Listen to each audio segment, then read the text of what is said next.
మీ ఆలోచనలను మా విధానాలను పంచుకోవాలని ఈ కార్యక్రమంలో నన్ను మా సహచర మంత్రివర్యులు శ్రీధర్ బాబు గారిని, మా శాసనసభ్యులు మదన్ మోహన్ రావు గారిని, మా IT and industries principal secretary Jayesh Ranjan, Devasena garu, ఇతర అధికారులను రియల్ ఎస్టేట్ టైకూన్ కలవడానికి ఒక మంచి కార్యక్రమాన్ని ఏర్పాటు చేసినందుకు మనస్ఫూర్తిగా వారిని అభినందిస్తున్నా. ఈ కార్యక్రమం గొప్ప ఫలితాలను సాధిస్తుందో లేదో నాకు తెలియదు, కానీ ఒక ఐస్ బ్రేకింగ్ మాత్రం పనికొస్తుందని నేను ఖచ్చితంగా నమ్ముతున్నా.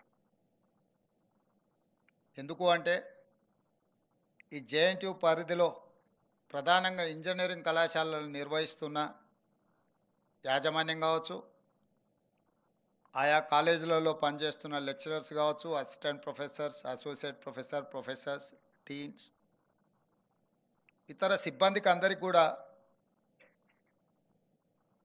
తెలంగాణ రాష్ట్రంలో కొత్త ప్రభుత్వం యొక్క విధానం, ఆ విధానం వల్ల సంస్థల యాజమాన్యాలకు దాదాపుగా ప్రతి సంవత్సరం 1,00,000 మంది ఇంజనీర్లను ఉత్పత్తి చేస్తున్న, లేదా ప్రతి సంవత్సరం 1,00,000 మంది విద్యార్థులు ఇంజనీర్లుగా పట్టాలు పొంది ప్రపంచంతో పోటీ పడడానికి వస్తున్నప్పుడు ఆయా రాష్ట్ర ప్రభుత్వాల యొక్క విధానం అనేది అత్యంత కీలకం. మిత్రుడు శ్రీధర్ బాబు గారు చెప్పినట్టు గత డిసెంబర్లో మా ప్రభుత్వం ఏర్పడిన తర్వాత 100 రోజులు పూర్తి కాకముందే పార్లమెంట్ ఎన్నికలు రావడం, ఒక 100 రోజులు మళ్ళీ ఎన్నికల్లోనే మా సమయం అంతా గడిచిపోవడం, ఇప్పుడే శాసనసభ పార్లమెంట్ ఎన్నికల నుంచి ఆ ఆలోచనలు, ఆ విధానాల నుంచి బయటకు వచ్చి పరిపాలన మీద దృష్టి పెట్టి ప్రభుత్వం యొక్క విధానాలను సమాజానికి చెప్పే అవకాశం వచ్చింది. అందుకే అకాడమిక్ ఇయర్ స్టార్టింగ్లోనే మిమ్మల్ని అందరినీ కలవాలి, మీ ఆలోచనలు వినాలి, మా విధానాలను వివరించాలని ఆలోచనతో ఈ కార్యక్రమాన్ని తీసుకోవడం జరిగింది. ఇక్కడున్న చాలామందికి మేమేం అంశాలు ప్రస్తావించకపోయినా ఫీ రియంబర్స్మెంట్ విషయంలో ఈ ప్రభుత్వం విధానం ఏందని మీ మనసులో ఎక్కడో ఉన్నట్టుగా మీ మొహాలు చూస్తుంటే నాకు బాగా అనిపిస్తుంది. కారు ఎంత గొప్పదైనా అందులో ఇంధనం లేకుంటే అది షెడ్లోనే ఉంటుందని ఇంజనీర్లుగా మీకు అందరికీ బాగా తెలుసు. అట్లనే ఈరోజు ప్రైవేట్లో నిర్వహిస్తున్న ఇంజనీరింగ్ కళాశాల యజమానులు, టీచింగ్ స్టాఫ్ కానీ, నాన్ టీచింగ్ స్టాఫ్ కానీ ఏఐసిటి నామ్స్ ప్రకారం ఉండాలి అని అంటే మీరు సరైన సమయంలో ఫీజు రియంబర్స్మెంట్ చేయాలి కదా అని మీరు ఆలోచన చేస్తున్నారని నేను అనుకుంటున్నా. కాకపోతే మన స్టేట్ వెల్ఫేర్ అండ్ డెవలప్మెంట్ స్టేట్గా ఉండే, కానీ కొన్ని పరిణామాలు, కొన్ని పరిస్థితులు కంప్లీట్ వెల్ఫేర్ సైడే మనం ఇంక్లైన్ అవ్వడంతో డెవలప్మెంట్ అనేది సెకండ్ ప్యాడ్లింగ్ అయిపోయి వెల్ఫేర్ అనేది ప్రధానం అవ్వడం వల్ల కొన్ని పరిస్థితులు, కొంత ఆర్థిక భారం పెరిగిపోయింది. ఆనాడు గొప్పగా డాక్టర్ వైఎస్ రాజశేఖర రెడ్డి గారు కాంగ్రెస్ ప్రభుత్వం ఈ దేశంలోనే ప్రతి పేదవాడికి కార్పొరేట్ విద్యను అందించాలి, కార్పొరేట్ స్థాయిలో వైద్యాన్ని అందించాలన్న ఆలోచనతోని రాజీవ్ ఆరోగ్యశ్రీ ద్వారా ప్రతి పేదవాడికి వైద్యం పట్ల ఒక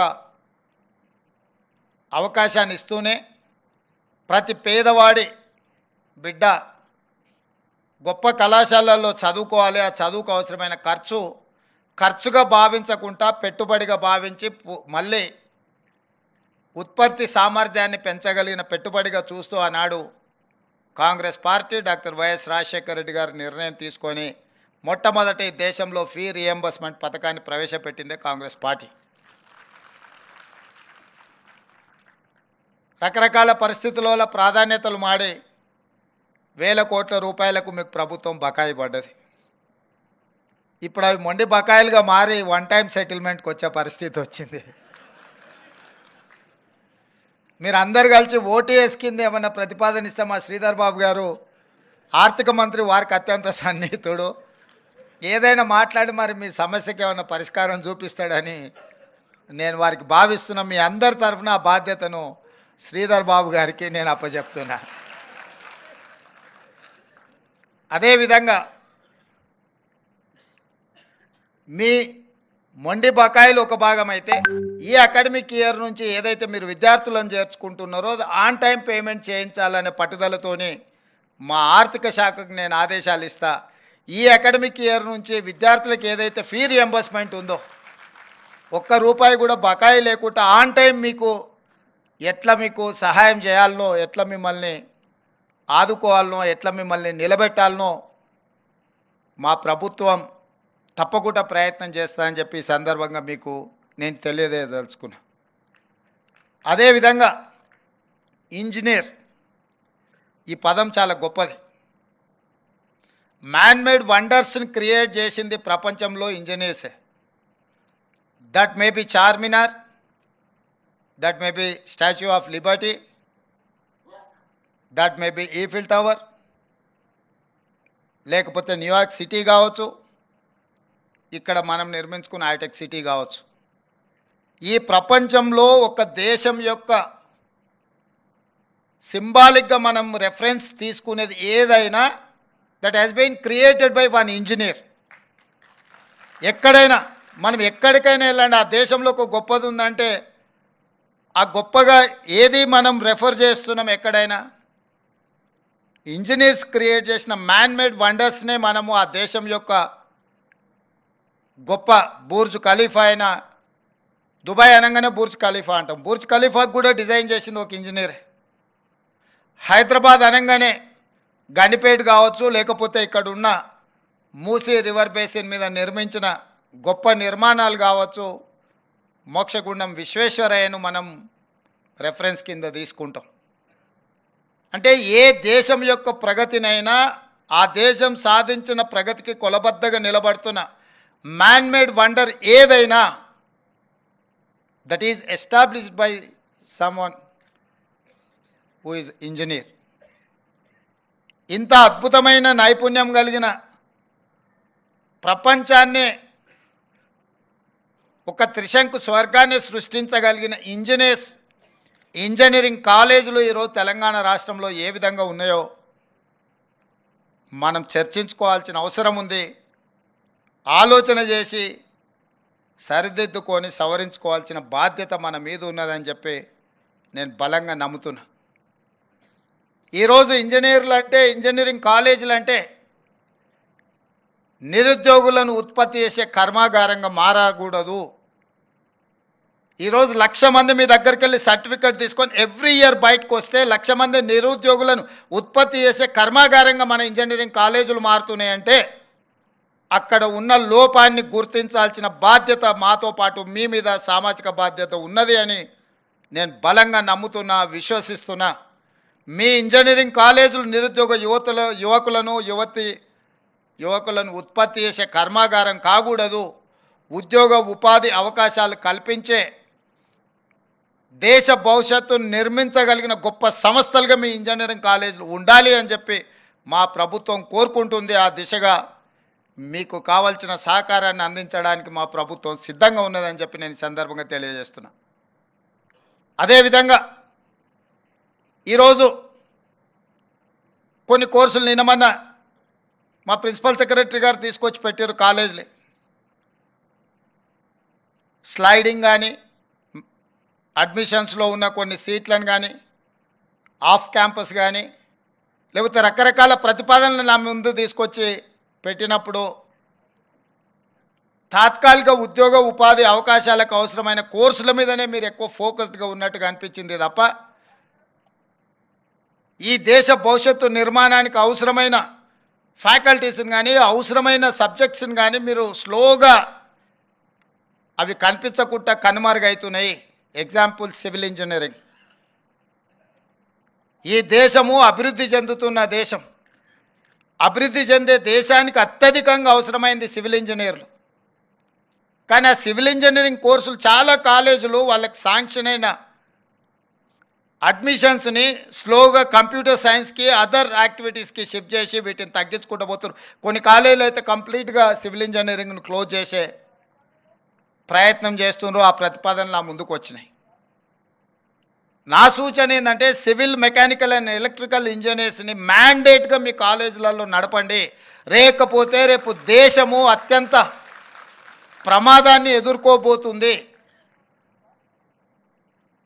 కేవలం ఉద్యోగాలను సృష్టించే సంస్థలుగా కాకుండా ప్రపంచానికి అవసరమైన మేధావితనాన్ని అందించే గొప్ప సంస్థలుగా మన ఇంజనీరింగ్ కాలేజీలు ఉండాలి. మీకు ఒక ఉదాహరణ నేను చెప్పదలుచుకున్నాను. ఈరోజు ఈ దేశంలోనే ప్రపంచంలోనే కోవిడ్ వచ్చినప్పుడు వ్యాక్సిన్ ఉత్పత్తి చేసే ఫార్మా కంపెనీలు ఇండియాలో 4 ఉంటే 4లో 3 తెలంగాణ హైదరాబాద్లోనే, ఓన్లీ 1 పూణేలో ఉన్నది.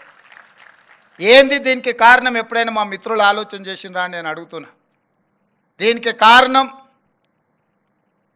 1965-70s మధ్యలో శ్రీమతి ఇందిరాగాంధీ గారు హైదరాబాద్లో ఐడిపిఎల్ని ఎస్టాబ్లిష్ చేయడం వల్ల, ఫార్మా మీద R&D జరగడం వల్ల ఐడిపిఎల్లో ఉద్యోగులుగా చేరిన వాళ్ళు అక్కడ వచ్చిన ఎక్స్పీరియన్స్తో బయటికి వచ్చి, అది SOL కావచ్చు, రెడ్డి కావచ్చు, ఆల్ అదర్ ఫార్మాస్యూటికల్ సంస్థల యజమానులు ఒకప్పుడు ఐడిపిఎల్ రిలేటెడ్లో ఉద్యోగాలు చేసిన వాళ్ళు, లేదా అక్కడ జరిగిన రీసెర్చ్లో భాగస్వాములు. కాబట్టి 65లోనే శ్రీమతి ఇందిరాగాంధీ గారి నేతృత్వంలో ఇక్కడ ఫార్మా రిలేటెడ్ ఇన్స్టిట్యూషన్ ఎస్టాబ్లిష్మెంట్ చేసింది. కాబట్టి ఈరోజు మనం దేశంలోనే డ్రగ్ బల్క్లో మనం మెజారిటీ మన దగ్గర నుంచి ఎక్స్పోర్ట్ అవుతున్నది. ప్రపంచానికి ఏ అవసరం ఉన్న బల్క్ డ్రగ్ రిలేటెడ్ ఇష్యూస్ ఏమైనా ఉంటే తెలంగాణ వైపు చూస్తున్నారు అని అంటే, ఆనాటి పాలకులు చాలా ముందు చూపుతో ఆలోచన చేసి హైదరాబాద్లో ఎస్టాబ్లిష్ చేసిన ఐడిపిఎల్. ఇంతకుముందే మిత్రుడు శ్రీధర్ బాబు గారు ఒక మాట చెప్పిండ్రు, Karnataka is the highest exporter of IT sector అని. వై?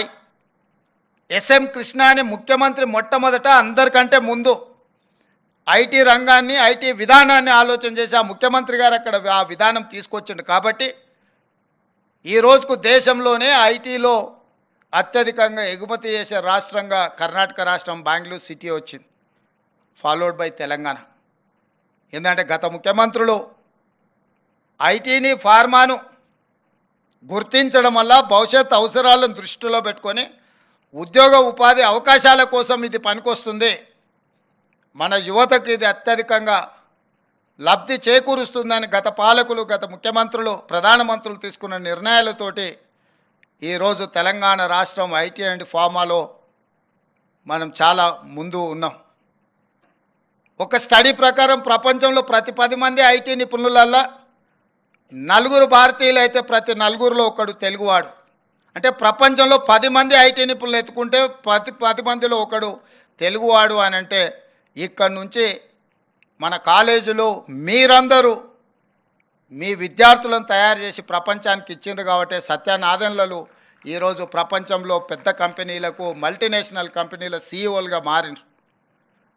రాబోయే 20 సంవత్సరాలలో any multinational company, you take it any company, ఆ కంపెనీల CEOలు మన దేశం వాళ్ళు. సుందర్ పిచయ్య కావచ్చు, ఎవరైనా కావచ్చు, మీరు చూడండి, మన దేశంలోనో మన ప్రాంతంలోనో మన దగ్గర చదువుకున్న వాళ్ళే.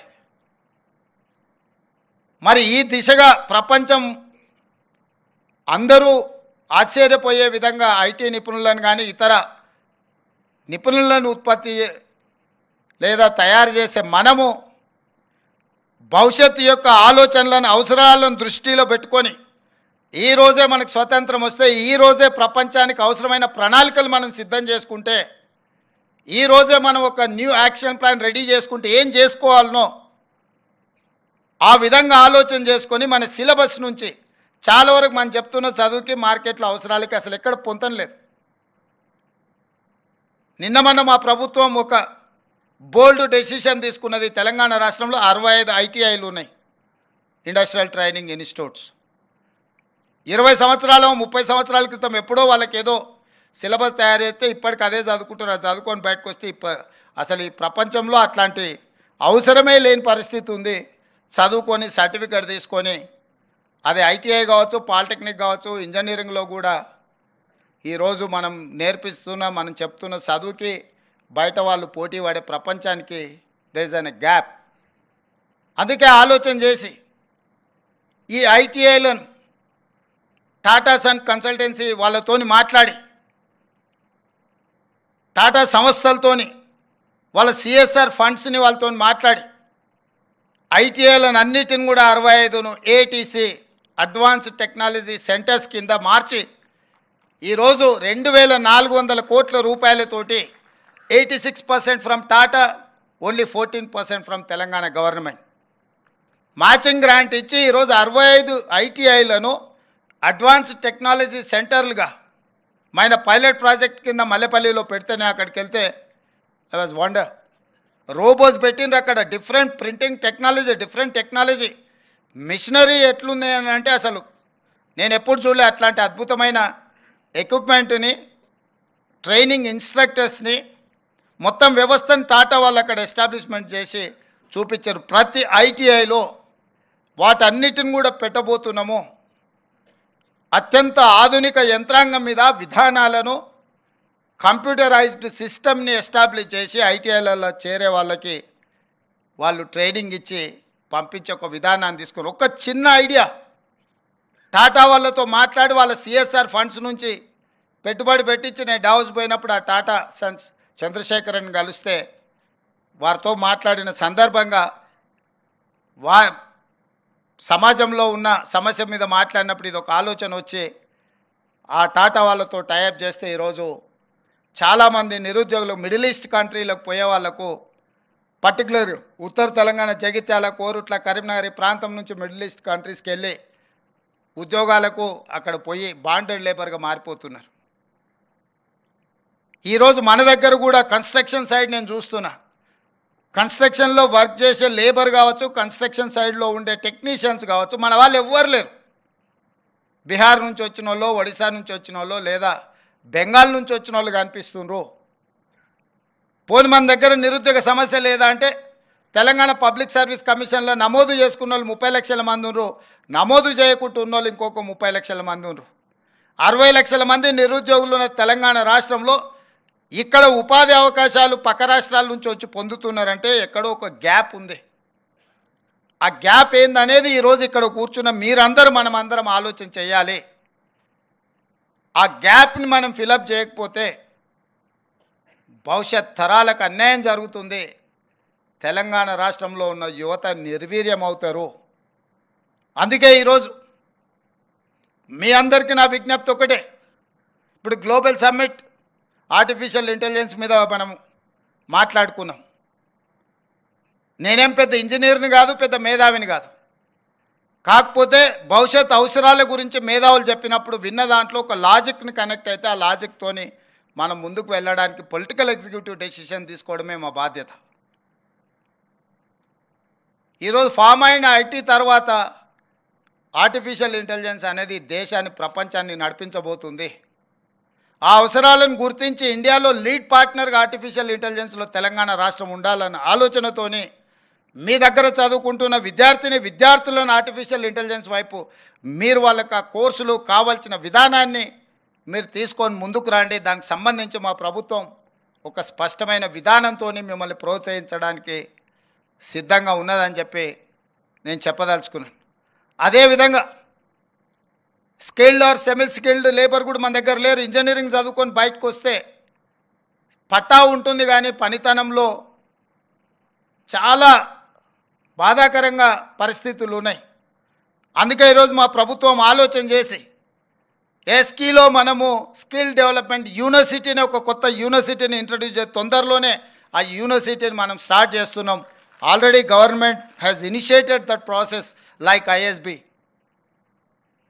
ప్రభుత్వం ఏదో నిధులు ఇచ్చి ప్రభుత్వమే సిలబస్ను డిసైడ్ చేస్తే ప్రభుత్వంలో సిలబస్ ఏది కావాలని మా దగ్గరకు వచ్చి అది అప్రూవలే మళ్ళీ కిందికి పోయే వరకు 4 ఏళ్ళు అయింది. 4 ఏళ్లలో మేము అప్రూవల్ ఇచ్చిన సిలబస్ అవుట్డేటెడ్ అయిపోతే దాని గురించి మాట్లాడే వాళ్ళు కూడా ఉండరు. అందుకే కరికులం నుంచి ప్రతిదీ ఐఎస్బికి ఒక మేనేజ్మెంట్ ఎట్లయితే ఉందో దాని అవసరాలను బట్టి ప్రపంచంతో పోటీ పడే విధంగా వాళ్ళు ఎట్లా నిర్వహించుకోవడానికి ఇచ్చినామో అటానమస్గా స్కిల్ డెవలప్మెంట్ యూనివర్సిటీ కూడా అట్లా అటానమస్ స్టేటస్ ఇచ్చి ప్రతిదీ వాళ్ళే నిర్వహించుకునే విధంగా ఏర్పాటు చేయాలి అని చెప్పి ఈరోజు మేము నిర్ణయం తీసుకున్నాము. ఆల్రెడీ ఆ దిశగా ప్రభుత్వం ప్రణాళికలు సిద్ధం చేసి వాళ్ళకి చెప్పింది. అందులో ముఖ్యంగా ఫార్మా సైడ్ ఉన్న ఇండస్ట్రియలిస్టులను అదేవిధంగా ఐఎస్బిలో ఆల్రెడీ పార్టయ ఎడ్యుకేషన్ ఇన్స్టిట్యూట్స్ రన్ చేస్తున్న వాళ్ళందరినీ కూడా పిలిపించి కూర్చోబెట్టి మాట్లాడడం జరిగింది. ఆ రోజు అత్యవసరంగా మీటింగ్ ఏర్పాటు చేసినాం కాబట్టి కొద్దిమందినే ఆ రోజు పిలవగలిగినాము. అందుకే ఈరోజు స్కిల్ డెవలప్మెంట్ యూనివర్సిటీలో ప్రభుత్వం ఏమైతే చేయాలనుకుంటుందో మీ వైపు నుంచి ఎవరైనా సహకరించే వాళ్ళు ఉంటే డెఫినెట్గా మా principal secretary education Burra Venkatesham గారిని మీరు ఒకసారి కలవండి.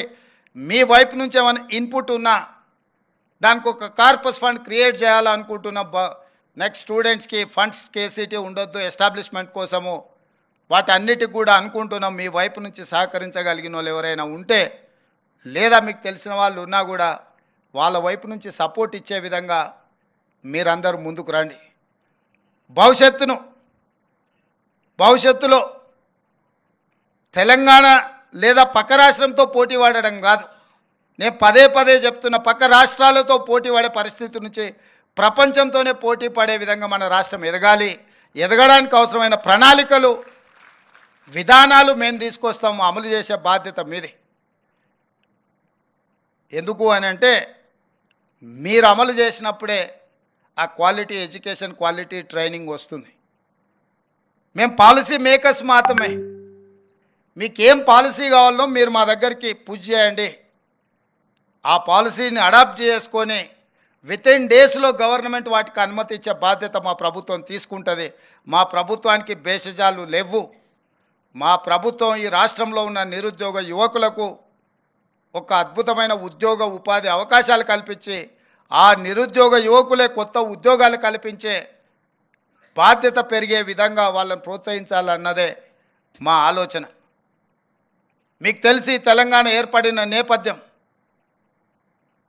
దీనికి ఉన్న పరిస్థితులు, నిరుద్యోగ సమస్యనే తెలంగాణ రాష్ట్ర ఏర్పాటుకు ప్రధాన కారణం.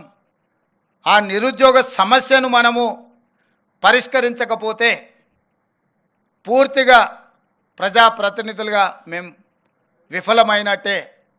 అందుకే మా ప్రభుత్వం నిరంతరం నిరుద్యోగ యువకులకు విద్యార్థులకు అవసరమైన ప్రణాళికల్ని, మీకు తెలుసు 20 సంవత్సరాల నుంచి టీచర్ కమ్యూనిటీ ప్రమోషన్స్ అని పెండింగ్ ఉండే, వందల వేల కేసులు కోర్టులలో ఉంటే వాటన్నిటిని కూడా క్లియర్ చేసి మన 19,000 మంది టీచర్లకు ప్రమోషన్స్ ఇచ్చిన ఇన్ వన్ స్ట్రోక్. గత కొన్ని సంవత్సరాల నుంచి టీచర్ల బదిలీలు లేక ఏ బదిలీ చేయడానికి పోయినా కోర్టు ఇంటర్ఫియరెన్సో లేకపోతే పొలిటికల్ ఎగ్జిక్యూటివ్స్ ఇంటర్ఫియరెన్సో లేకపోతే ప్రభుత్వంలో ఉన్నవాళ్ళు ఏదేదో చేసేసిందని రకరకాల వార్తలు వచ్చేది. టోటల్ టీచర్స్ని అందరినీ కూడా బదిలీలు పారదర్శకంగా చేసినాం. చిన్న చర్చ కూడా జరగలేదు. గ్రూప్ 1 ఎగ్జామ్స్ 4,03,000 మంది అప్లై చేసుకొని 3 లక్షల పైన గ్రూప్ 1 ప్రిలిమ్స్ ఎగ్జామ్ మేము నిర్వహించినాం. చిన్న సమస్య రాకుండా మైన్యూట్స్లో వర్కౌట్ చేసి జేఎన్టీయూ నుంచే సపోర్ట్ తీసుకున్నాం. How you people are conducting EAMCET and other exams, we have adopted same procedure and practice. ఎందుకు అని అంటే గ్రూప్ 1 రాగానే బయోమెట్రిక్ తీసుకుంటామని చెప్పి తీసుకోకపోవడం వల్ల కోర్టు స్ట్రైక్ ఆఫ్ చేసింది. మీరు బయోమెట్రిక్ తీసుకుంటామని తీసుకోలేదు కాబట్టి మీరు ఇచ్చిన నోటిఫికేషన్కి మీరు అమలు చేసిన విధానానికి తేడా ఉంది అని. సో నోటిఫికేషన్లో ఏం ఇష్యూస్ను పొందుపరిచినామో అదేవిధంగా పరీక్షలు నిర్వహించి ప్రిలిమ్స్ కంప్లీట్ చేసి ప్రిలిమ్స్ రిజల్ట్స్ ఇచ్చినాం. నోటిఫికేషన్లో 1:50 అని మేము మెన్షన్ చేసి నోటిఫికేషన్ ఇచ్చినాం. That's not our decision. Then government 2022లోనే 1:50 గ్రూప్ 1లో తీసుకోవాలని జీవో ఇచ్చి ప్రభుత్వ విధానాన్ని తీసుకున్న ఆ విధానంతోనే నోటిఫికేషన్ ఇచ్చారు. ఎగ్జామ్స్ కండక్ట్ చేసిండ్రు. ఆ ఎగ్జామ్స్లో ఏం జరిగిందో మీకు తెలుసు, నేను ఎక్కువ లోతుగా చెప్పాల్సిన అవసరం లేదు. అందుకే కోర్టుల పరీక్షలు రద్దు చేసినాయి. సేమ్ గైడ్లైన్స్లో మేము నోటిఫికేషన్ ఇచ్చి ఎగ్జామ్స్ కండక్ట్ చేసినాక కొంతమంది ఇప్పుడు 1:100 బిలో అంటున్నారు. ప్రజాప్రతినిధులుగా, ముఖ్యమంత్రిగా, మంత్రిగా నాకు శ్రీధర్ బాబు గారికి 1% కూడా నష్టం లేదు, కష్టం లేదు 1:50 బదులు 1:100 పిలవడానికి. కానీ 1:100 పిలిచిన మరుక్షణము కోర్టు సింపుల్గా 1:50 పిలుస్తా అని చెప్పి నువ్వు నోటిఫికేషన్ ఇచ్చి ప్రిలిమ్స్ కండక్ట్ చేసి ఇప్పుడు 1:100 పిలుస్తాను నువ్వు రిజల్ట్ ఇస్తే నీ ఫండమెంటల్స్కి నువ్వు అగెనెస్ట్గా పోతున్నావు కాబట్టి court next minute strike off చేస్తుంది. మళ్ళీ మొదటికి వస్తా 2011లో మొదలుపెట్టిన గ్రూప్ 1 ఎగ్జామ్స్ 2024లో కూడా మనం కంప్లీట్ చేసుకోలేకపోయినాం. 12-13 ఏళ్ళు గ్రూప్ 1 పరీక్షలు నిర్వహించుకోలేని పరిస్థితుల్లో ప్రభుత్వాలు ఉంటే ఆ రోజు 21-22 ఏళ్ళ పిల్లగాడు ఈరోజు 34 ఏళ్ళకు వచ్చిండు. వాడికి పెళ్లి చేస్తే పిల్లలు అయిపోయి పిల్లలు బడికి పోయే వయసు. గ్రూప్ 1 ప్రిపేర్ అవుదాం వచ్చి కోచింగ్ సెంటర్లు ఇక్కనే తిరిగి వాడికి నిజంగా వాడి యుక్త వయసు అంతా కోచింగ్ సెంటర్ల దగ్గరనే అయిపోయింది. ఊరికి వెళ్తే తల్లిదండ్రులకు భారం, ఇక్కడ ఉంటే 10 ఏళ్ళు పని చేయకుంటూ ఉంటే పని చేద్దామన్న ఓపిక కూడా పోద్ది. వీటన్నిటిని దృష్టిలో పెట్టుకొని క్రిస్టల్ క్లియర్గా నోటిఫికేషన్ ఏమి ఇచ్చినో దాని ప్రకారమే పరీక్షలు నిర్వహించాలని ముందుకెళ్తున్నాము. కొంతమంది అనుకోవచ్చు ఏమైంది వీళ్ళకు 1:100 పిలుస్తాను, 1:50 లాగా అన్ని ఏర్పాట్లు అయిపోయినాయి. మీకు తెలుసు జేఎన్టీయూ పర్టికులర్గా ఎంతమంది స్టూడెంట్స్ ఉన్నారు, ఎన్ని హాల్ టికెట్లు ఇవ్వాలి, ఎన్ని సెంటర్లలో ఎగ్జామ్స్ నిర్వహించాలి, ఎన్ని బయోమెట్రిక్ ఎక్విప్మెంట్ ఉండాలి, ఎవరు ట్రైన్ చేయాలి, ఎవరు వెళ్ళాలి, ఎవరు మీకు ఇన్విజిలేటర్స్గా ఉండాలి, ఒక వ్యవస్థ ఏర్పాటు చేసుకున్నాక సడన్గా దాన్ని నెక్స్ట్ లెవెల్లో నెక్స్ట్ విధానం మార్చుకుంటే మళ్ళీ అదంతా సమకూర్చుకోవడానికి ఎంత సమయం పడుతుంది, ఎట్లా విద్యార్థుల యొక్క జీవితాలతోనే మన విధానాలు దుందుడుకుగా మార్చుకుంటే ఎంత ప్రభావం చూపిస్తుందో ఇది ఆలోచన చేయాలి. ఎందుకు మీతో నేను పంచుకుంటున్నా అంటే లక్షల మంది విద్యార్థులు మీతోనే ప్రత్యక్ష సంబంధాలు ఉంటారు. ప్రభుత్వాలకు పోయేది ఏం లేదు, మళ్ళోసారి ఏది పోస్ట్ పోన్ చేసినా 10 ఏళ్ళు మనము అంతకుముందు కొట్లాడింది తెలంగాణ కోసం, ఉద్యోగాల కోసమే. తెలంగాణ వచ్చినాక ఉద్యోగాలు భర్తీ చేయట్లేదని కొట్లాడింది మనమే. ఇవాళ ప్రభుత్వం ఒక క్యాలెండర్ డేట్స్ ప్రకారం గ్రూప్ 1 కానీ, డిఎస్సి కానీ, గ్రూప్ 2 కానీ, గ్రూప్ 3 కానీ పక్కడబందిగా ఒకదానికొకటి ఇబ్బంది జరగకుండా ఒక ప్రణాళికబద్ధంగా పరీక్షలు నిర్వహిస్తుంటే ఇప్పుడు ఆశ్చర్యకరంగా పరీక్షలు వాయిదా వేయండి అని కొట్లాడుతున్నారు. ఇంతకాలం 10 ఏళ్ళు మనం కొట్లాడింది పరీక్షలు పెట్టండి, పరీక్షలు పెడతారా లేదా, మేము ముదిరిపోతున్నాం, బెండకాయ ముదిరిపోయిన పిల్లగానికి వయసు మీద పడ్డ దేనికి పనికి రాకుండా పోతాడని ఇంతకాలం కొట్లాడి ఇప్పుడంటూ లేదు నువ్వు వాయిదా లేయని. డిఎస్సి నోటిఫికేషన్ 2 సంవత్సరాల కింద ఇచ్చిన నోటిఫికేషన్, 2 సంవత్సరాల నుంచి డిఎస్సి నోటిఫికేషన్ పరీక్షలు నిర్వహించకపోవడం వల్ల పిల్లలందరిలో అన్రెస్ట్ పేరుకుపోయింది. 2 ఏళ్ళ నుంచి వాళ్ళు డిఎస్సి కోసం ప్రిపేర్ అవుతున్నారు. ఇప్పుడు నేను డిఎస్సి పలానా డేట్ నాడు పెడతా అంటే లేదు మాకు చదువుకోవడానికి సమయం కావాలి, దాన్ని కూడా కొంచెం వాయిదా వేయండి అంటారు. అరే రామ, 10 ఏళ్ళు నోటిఫికేషన్ రాలేదన్నారు, 2 ఏళ్ళ కింద డిఎస్సి నోటిఫికేషన్ వచ్చింది, 2 ఏళ్ళ నుంచి వాయిదాలు పడుతూనే వచ్చింది, ఈ 2 ఏళ్ళలో పిల్లలు చదువుకోలేదా? మళ్ళీ ఇప్పుడు వాయిదా వేస్తే అదనంగా చదువుకునేది మేమేం సిలబస్ మార్చలేదే, పరీక్ష విధానాన్ని మార్చలేదే మీరు నేర్చుకోవడానికి. అంటే కేవలం కొన్ని రాజకీయ శక్తులు, కొన్ని కోచింగ్ సెంటర్ల యజమానులు ఆన్ టైంలో పరీక్షలు అయిపోతే నష్టం జరిగేది రాజకీయ నిరుద్యోగులకు, ఎస్టాబ్లిష్ చేసుకున్న కోచింగ్ సెంటర్లకు. ఎందుకంటే ఏ పరీక్షలు ఆ పరీక్షలు అయిపోతే పిల్లలు ఈ ఉద్యోగం రాకపోతే వాడు ఇంకో దానికి వెళ్ళిపోతాడు ఆటోమేటిక్గా. ఊర్లో పోయి వ్యవసాయం చేసుకుంటాడు, ఇతర ఉద్యోగాలకు పోవాలనుకున్న వాళ్ళు ఇతర ఉద్యోగాలకు పోతారు. డిఎస్సి రాస్తే ఒకవేళ గవర్నమెంట్ టీచర్ ఉద్యోగం రాకపోతే ప్రైవేట్ స్కూల్లోనైనా జాయిన్ అవుతాడు. ఇతర బాధ్యతలు, ఇతర ఉద్యోగ ఉపాధి అవకాశాలు చూసుకుంటే నష్టపోయేది ఎవరయ్యా అంటే ఈ లక్షలాది మంది నిరుద్యోగుల ప్రాతిపదికన కోచింగ్ సెంటర్లు పెట్టుకున్న వాళ్ళకి నష్టం. కోచింగ్ సెంటర్ యజమాని ఆమర నిరాహార దీక్ష చేస్తా అంటారు పరీక్షలు వాయిదా వేయమని. నేను అడిగిన ఆయన హాల్ టికెట్ ఏముందో తీయరా, దేనికి రాసిండో పాపం మాట్లాడదామని. లేదు సార్, ఆయన కోచింగ్ సెంటర్ ఉంది, ఆయనకు 2 నెలలు పోస్ట్ పోన్ చేస్తే డిఎస్సి 100 కోట్లు లాభం వస్తుందంట, 2 నెలలు ఆయనకు 100 కోట్ల ఆదాయాన్ని మీరు దెబ్బతీసారట అని ఒక్క ఆయన గురించే చెప్పారు. ఇంకొక ఆయన దీక్షకు కూర్చున్నాడు. ఏందే ఆయన మన పార్టీలో ఉండే మనటి వరకు ఆయనేం పరీక్షలు రాస్తున్నాయనంటే నువ్వు పార్టీలో ఏం ఉద్యోగం ఇవ్వలేదంటే సార్ ఇప్పుడు నిన్ను గిల్లడమే ఆయన పైన అంటే అందుకే ఆయన దీక్ష కూర్చున్నాడు సార్ అన్నాడు. ఇంకో పిల్లగాడు కూర్చున్నాడు గాంధీ హాస్పిటల్లో చేరాడు. అరే పాపం నాకు తెలిసినోడు ఆ పిల్లగానికి ఏమన్నా కానీ ఏం పరీక్ష రాస్తుండే అవసరం అయితే స్పెషల్ కోచింగ్ అని ఇప్పిద్దామంటే ఆయన ఏం పరీక్ష రాస్తున్నాడు సార్, ఆయనకు లీడర్ చెప్పినట్టు నువ్వు చేస్తే బాగా పేరు వస్తుంది, నీకు నేను చూసుకుంటా పో అని. నిన్న మన 3 దీక్ష చేస్తే 3 గురించి వివరాలు తెప్పించినాను. ఆ 3లో ఏ ఒక్కడు కూడా ఏ పరీక్ష రాస్తలేడు. ఏ పరీక్షలు రాయనోడు, ఏ ఉద్యోగానికి పోటీ పడనోడు నిర్వహిస్తున్న పరీక్షల్ని వాయిదాలు వేయండి అని చెప్పి దీక్షలు చేస్తారు. ఇది ఒక విచిత్రమైన పరిస్థితి. అదేవిధంగా జాబ్ క్యాలెండర్ ప్రకారం జాబ్ క్యాలెండర్ రేపు అసెంబ్లీలో డిక్లేర్ చేస్తా అని చెప్పిన. ఇంతకుముందు 10 ఏళ్ళు ఏ పొజిషన్లో అయినా గ్రూప్ 4 కావచ్చు, గ్రూప్ 3 కావచ్చు, గ్రూప్ 2 కావచ్చు, గ్రూప్ 1 కావచ్చు, ఆర్ అదర్ డిఎస్సి కావచ్చు, పారామెడికల్ కావచ్చు, గురుకుల్ కావచ్చు, లేకపోతే పోలీస్ దాంట్లో ఎప్పుడు ఉద్యోగ నోటిఫికేషన్లు వస్తాయో ఎప్పుడు నియామకాలు జరుగుతాయో తెలియదు. ఎవ్రీ ఇయర్ మార్చి 31 లోపల అన్ని శాఖలలో ఉండే ఖాళీలను తెప్పించి జూన్ 2 లోపల నోటిఫికేషన్లు ఇచ్చి డిసెంబర్ 9 లోపల సంవత్సరంలో ఉండే ఖాళీలను అన్ని భర్తీ చేయడానికి జాబ్ క్యాలెండర్ని తీసుకొస్తున్నాం, దాని చట్టబద్ధత చేస్తున్నాం. ఎవ్రీ ఇయర్ ఎందుకు మీకు యూపీఎస్సీ రిజల్ట్స్ వస్తాయి, ఐఏఎస్, ఐపీఎస్, ఐఎఫ్ఎస్, ఐఆర్ఎస్ ఏవైతే సివిల్ సర్వెంట్స్ ఉద్యోగాలు ఉన్నాయో అన్ని ఖాళీలు ప్రతి సంవత్సరం క్రమ పద్ధతిలో తెప్పించి క్రోడీకరించి క్యాలెండర్ డేట్స్ ప్రకారం ఆటోమేటిక్గా పరీక్షలు నిర్వహించేటట్టు ఉద్యోగాలు ఇచ్చి ఒక సిస్టమ్ డెవలప్ అయింది యూపీఎస్సీ. నేనే స్వయంగా యూపీఎస్సీ చైర్మన్ దగ్గర పోయి 4 గంటలు కూర్చొని మా అధికారులను తీసుకెళ్ళి కూర్చొని మీరు ఎక్కడ కూడా చిన్న ఆరోపణ లేకుండా ప్రతి సంవత్సరం ఏ విధంగా మీరు పరీక్షలు నిర్వహిస్తున్నారు, ఇన్ని లక్షలాది మందితో పరీక్షలు చేసినా కూడా మీకు ఎందుకు ఎలాంటి ఆరోపణలు లేకుండా ప్రతి సంవత్సరం మీరు పరీక్షలు నిర్వహించగలుగుతున్నారు అంటే వాళ్ళు క్లియర్గా అటానమస్గా వాళ్ళు పనిచేస్తున్నారు, పొలిటికల్ ఇన్ఫ్లుయెన్స్ లేకుండా.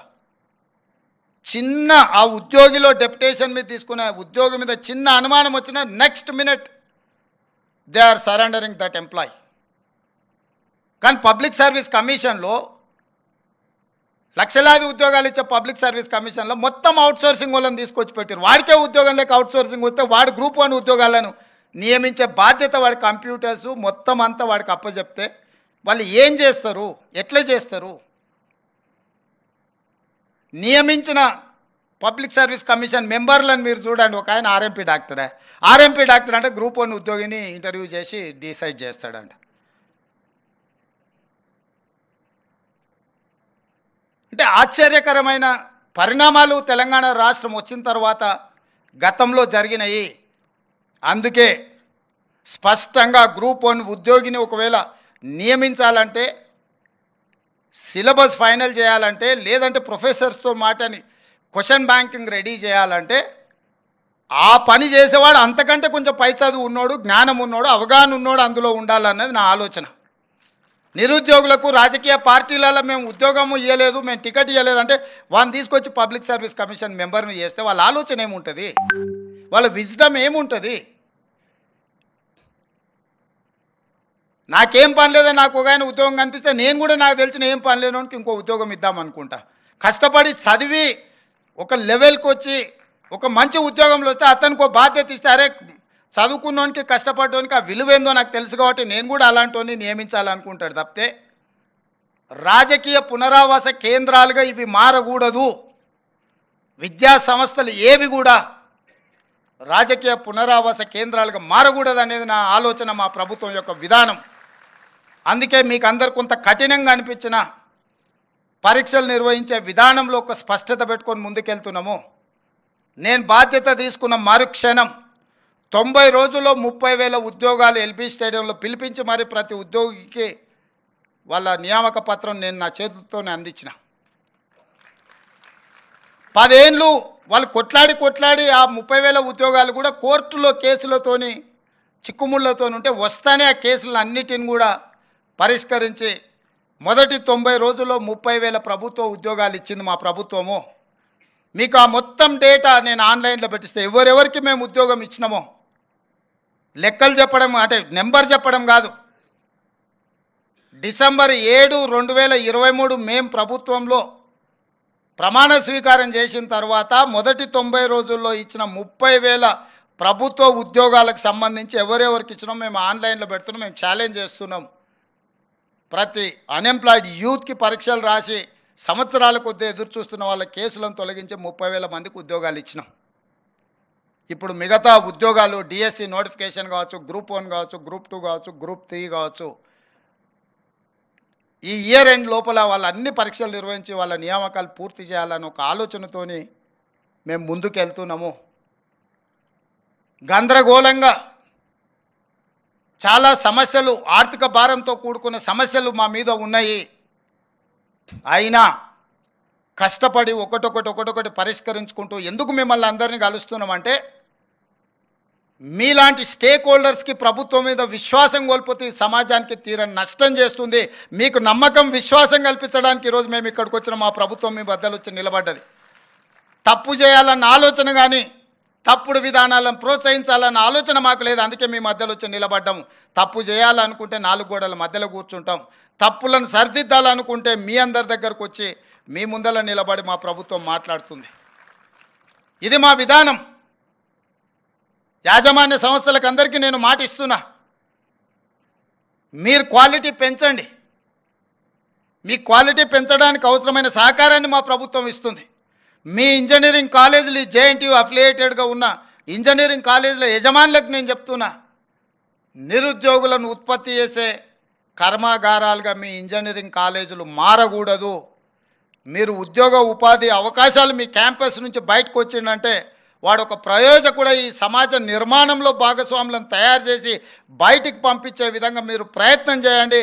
మీకు అవసరమైన సహకారాన్ని ఇచ్చే బాధ్యత మా ప్రభుత్వం తీసుకుంటుంది అని చెప్పి మీకు అందరికీ చెప్పదలుచుకున్న. స్కిల్ లేకుంటే సర్టిఫికెట్ ఉంటే ఉద్యోగం రాదు. ఇది వారసత్వ సంపద కాదు. తాతల నుంచి తండ్రులకు వచ్చి, తండ్రుల నుంచి కొడుకులకు వచ్చి, కొడుకుల నుంచి వాళ్ళ పిల్లలకు పోవడానికి యాన్సిస్టర్ ప్రాపర్టీ అయితే వారసత్వం కింద బదిలీ చేయొచ్చు. స్కిల్ అట్లాంటిది కాదు. స్కిల్ ఎవరికి వాళ్ళు నేర్చుకోవాల్సిందే, అప్గ్రేడ్ చేసుకోవాల్సిందే.